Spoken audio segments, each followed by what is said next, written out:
Tere, head messikülastajad!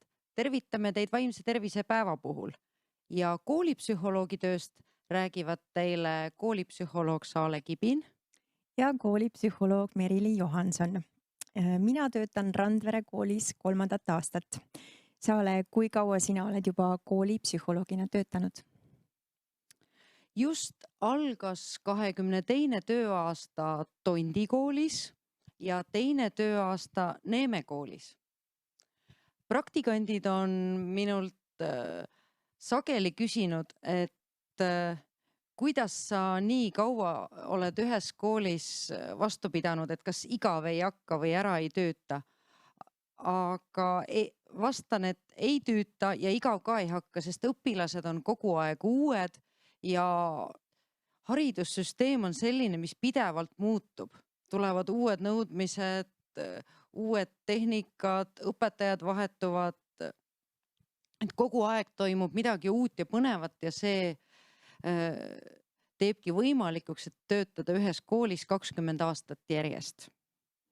Aga kui Eesti koolipsühholoogide ühingusse astusin ma samal aastal, kui tööd alustasin. Siis oli aasta 2000 ja ühingusse kuulus sellel ajal umbes 50 psühholoogi. Praegu on Eesti koolipsühholoogide ühing organisatsioon, kuhu kuulub 238 koolipsühholoogi, kes töötavad üle Eesti erinevates koolides, lasteaedades ja maakondlikes nõustamiskeskustes, kus nad liiguvad erinevate haridusasutuste vahelt. Omalt poolt püüab Eesti koolipsühholoogide ühing pakkuda oma liikmetele regulaarseid koolitusi, supervisioone, korraldab igal aastal suvekooli ja pakub muul viisil oma liikmetele toetust. Ja seda kõike selleks, et tagada Eesti koolides kvaliteetne koolipsühholoogide teenus ja mitte ainult. Ühing seisab ka koolipsühholoogide kutse väärtustamise eest. Saale, ma ei tea, kuidas sinuga on, aga mina tunnetan küll, et selles viimases punktis on ühing olnud vägagi efektiivne. Mina näiteks tunnen, et koolipsühholoogi amet on au sees, meid on vaja ja meie eest ka seistakse. Kui ma koolis tööd alustasin, siis alguses ma tundsin ennast väga-väga üksikuna. Et ainukesed inimesed, kellega ma sain koostööd teha ja kellelt nõu küsida, olid minu enda kooli logopeed ja õppejuht, kellel olid suured kogemused koolis töötamisel. Koolipsühholoogia oli sellel ajal koolides vähe ja ei olnud regulaarset suhtlemissüsteemi omavahel. Toimus küll koolitusi, aga need olid pigem harvad ja ühingu tuge kui sellist ma enda selja taga ei tunnetanud. Aga nüüd on lood hoopis teised. Toimub omavaheline aktiivne suhtlus internetigruppides, regulaarsed koolitused, koolipsühholoogide supervisioonid ja kovisioonid, iga-aastane suvekool. Aga kui nüüd mõelda, kes üldse on koolipsühholoog? Koolipsühholoog on spetsialist, kes on küll koolimeeskonna liige, kuid seisab alati õpilase huvide eest. Ja tehes selleks koostööd õpilast ümbritsevate täiskasvanutega, no näiteks lapsevanemad ja õpetajad. Ja mõnikord ka teiste spetsialistidega. Ja koostöö tähendab seda, et enne, kui koolipsühholoog kedagi kaasab, arutab ta kaasamise vajaduse tema poole pöördunud lapse või noorukiga läbi. Ja koos lepitakse kokku, millist infot võib ja millist infot ei või teistega jagada. Ja see on oluline just selleks, et keegi ei peaks kartma, et tema saladused avalikuks jõuavad. Kui rääkida ettevalmistusest, siis peaks koolipsühholoogil olema erialane magistrikraad või sellele vastav kvalifikatsioon või koolipsühholoogi kutse. Ühing innustab koolipsühholooge igal aastal endale kutset taotlema ja juba praegu töötab üle Eesti koolides ja lasteaedades 62 kutsetunnistusega psühholoogi.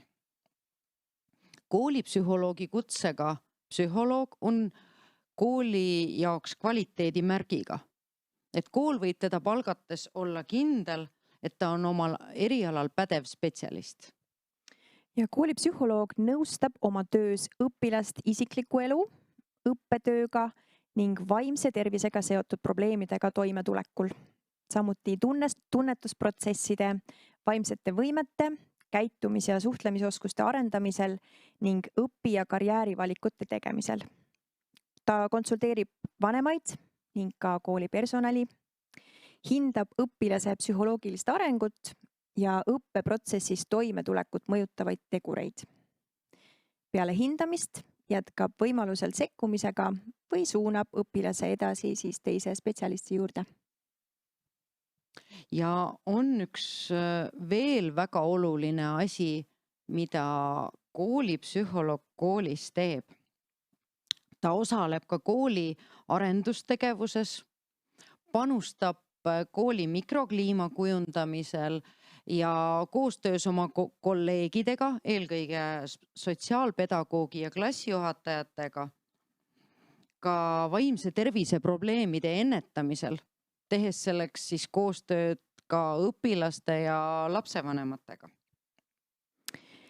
Ja peamised teemad, millega pöördutakse, on näiteks käitumisprobleemid, suhtlemisprobleemid, õppimisraskused, meeleolu ja emotsioonide regulatsiooniga seotud probleemid, samuti näiteks kriis, kiusamine, sõltuvused ja kohanemine. Mis võiksid olla sellised kõige olulisemad asjad koolipsühholoogi töös?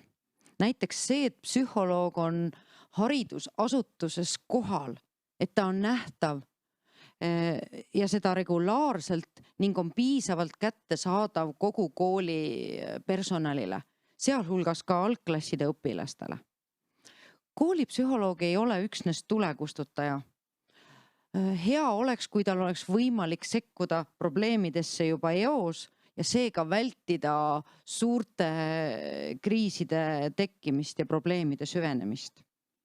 Ei ole tähtis, kus täpselt koolipsühholoog töötab, aga täidetud peavad olema ühed ja samad töötingimused, tema kvalifikatsioon ja hüved. Näiteks kas või see, et on 56 päeva puhkust ja pool tööajast kasutab ta vahetuks suhtlemiseks klientidega ning teise poole töötamiseks dokumentatsiooniga ja enesearenduse või kooliarenduse teemadega.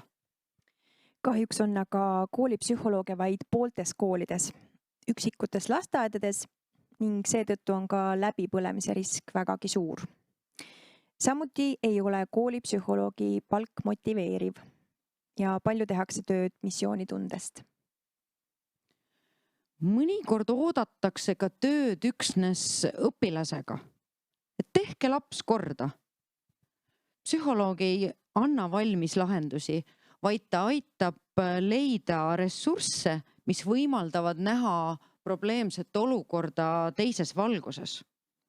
Kaasaegne psühholoogia ja õpikäsitlus tegeleb esmalt keskkonna ja täiskasvanutega lapse ümber ja sealt liigub edasi töö juurde lapsega.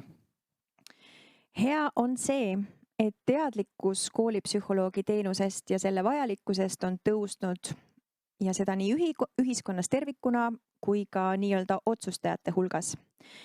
Ja seda näitab ka see, et Eesti koolipsühholoogide ühinguga liitujaid on aasta-aastalt aina rohkem.